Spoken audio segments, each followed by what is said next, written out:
Hi, welcome to another episode of Garry's School of Campsite Cooking.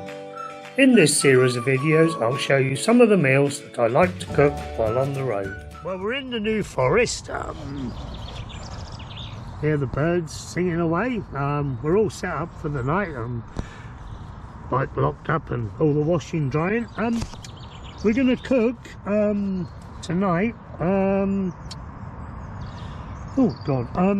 Chorizo and cabbage stew. So the ingredients are a tin of tomatoes, onion, cabbage, I'll use Savoy Cabbage, potatoes,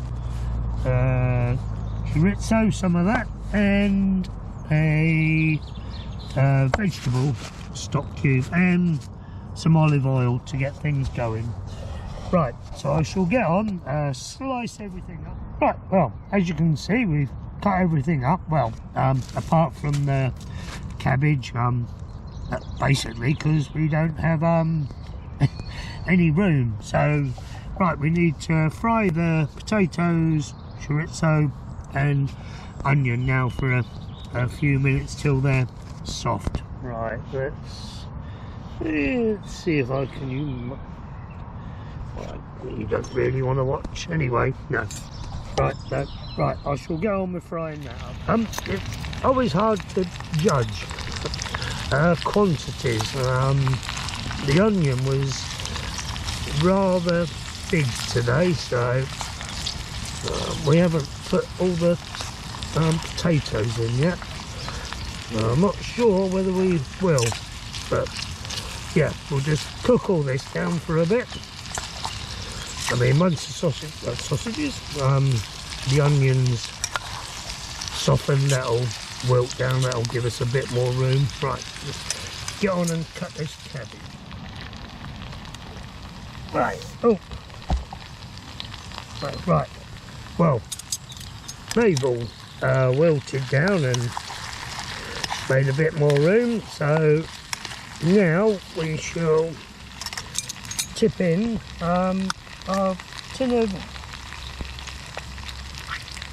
tomatoes,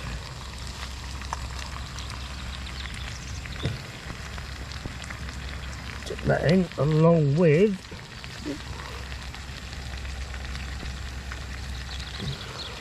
stir that in a bit. Always harder when you're cooking on a little camp stove. Stir that in.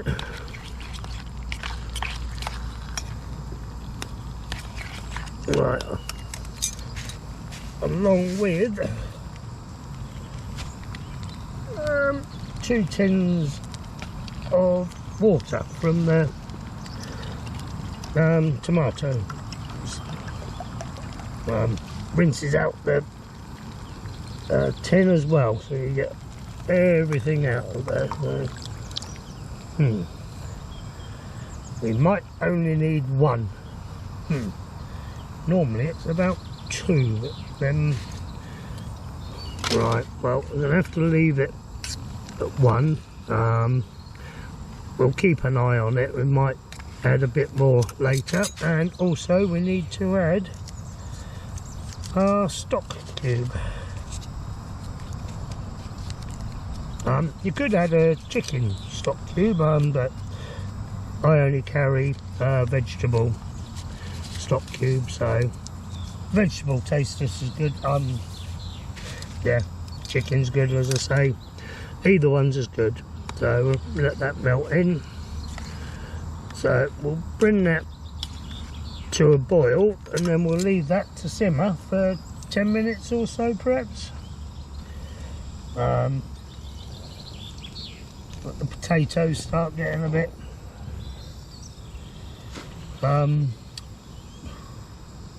softer, tender, cooked. I don't know, whatever you want to call it. So yeah, we'll bring that to the boil and then leave it to simmer for 10 minutes. And I think my gas is just about to blow out.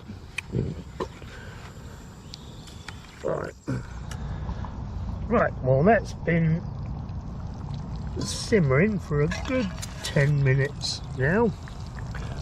We didn't need to add any more water to it. I might just try one of these potatoes, see how tender they are. I must admit, I normally chop them up, but I thought I'd slice them today for some strange reason, but never mind.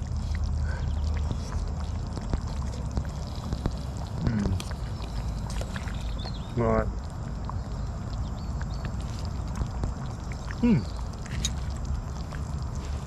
No, they'll be fine. Give it another few minutes. Right. So, right, now we'll add the cabbage. Not too sure how much we're going to get in. Not as much as we've got.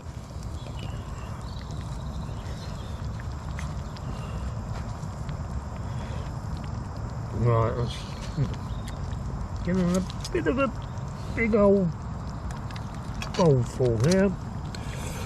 Right, let's stir that in. As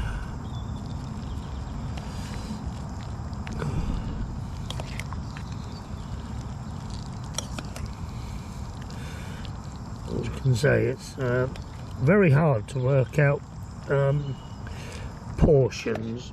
As I say, that was a rather big onion I had today.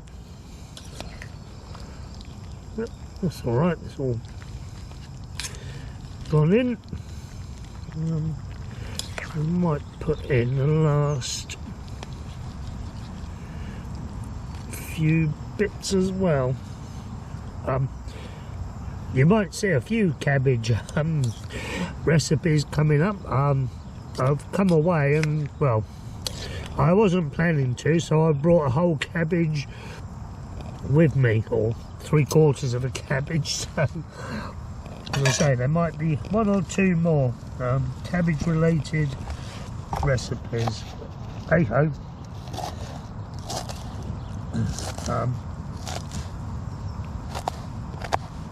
Well, that's 1/4 of it done. So.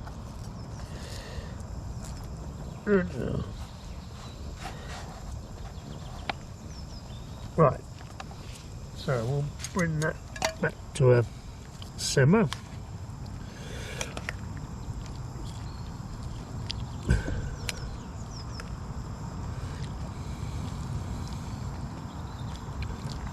But you do have to watch out with the old chorizo, it does stain. Right, that's good. Look at that. Oops.